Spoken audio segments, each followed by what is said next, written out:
Welcome, everyone, to the last gasp of the Russia collusion conspiracy theory.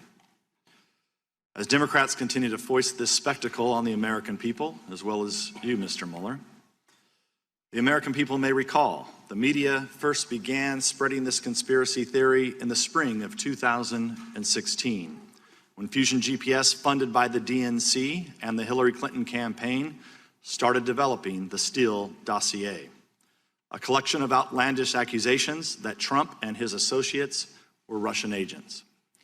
Fusion GPS, Steele, and other Confederates fed these absurdities to naive or partisan reporters.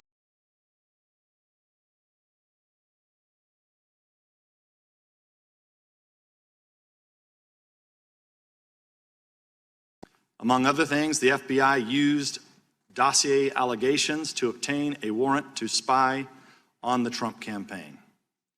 Despite acknowledging dossier allegations as being salacious and unverified, former FBI Director James Comey briefed those allegations to President Obama and President-elect Trump. Those briefings conveniently leaked to the press, resulting in the publication of the dossier and launching thousands of false press stories based on the word of a foreign ex-spy, one who admitted he was desperate that Trump lose the election and who was eventually fired as an FBI source for leaking to the press.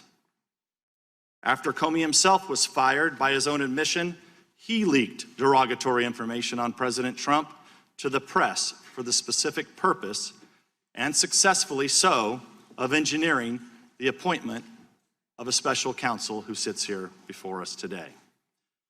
The FBI investigation was marred by further corruption and bizarre abuses. Top DOJ official Bruce Orr, whose own wife worked on Fusion GPS's anti-Trump operation, fed Steele's information to the FBI even after the FBI fired Steele. The top FBI investigator and his lover, another top FBI official, constantly texted about how much they hated Trump and wanted to stop him from being elected. And the entire investigation was opened based not on Five Eyes intelligence, but on a tip from a foreign politician about a conversation involving Joseph Mifsud. He's a Maltese diplomat who's widely portrayed as a Russian agent, but seems to have far more connections with Western governments, including our own FBI and our own State Department, than with Russia. Brazenly ignoring all these red flags, as well as the transparent absurdity of the claims they are making, the Democrats have argued for nearly 3 years that evidence of collusion is hidden just around the corner. Like the Loch Ness Monster, they insist it's there, even if no one can find it. Consider this. In March 2017, Democrats on this committee said they had more than circumstantial evidence of collusion, but they couldn't reveal it yet. Mr. Mueller was soon appointed, and they said he would find the collusion. Then when no collusion was found in Mr. Mueller's indictments, the Democrats said we'd find it in his final report. Then when there was no collusion in the report, we were told Attorney General Barr was hiding it. Then when it was clear Barr wasn't hiding anything, we were told it will be revealed through a hearing with Mr. Mueller himself. And now that Mr. Mueller is here, they are claiming that the collusion has actually been in his report all along, hidden in plain sight. And they're right. There is collusion in plain sight. Collusion between Russia and the Democratic Party. The Democrats colluded with Russian sources to develop the Steele dossier, and Russian lawyer Natalia Vesnitskaya colluded with the dossier's key architect, Fusion GPS head Glenn Simpson.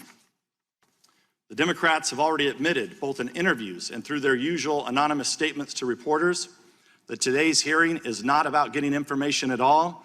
They said they want to, quote, bring the Mueller report to life and create a television moment through ploys like having Mr. Mueller recite passages from his own report.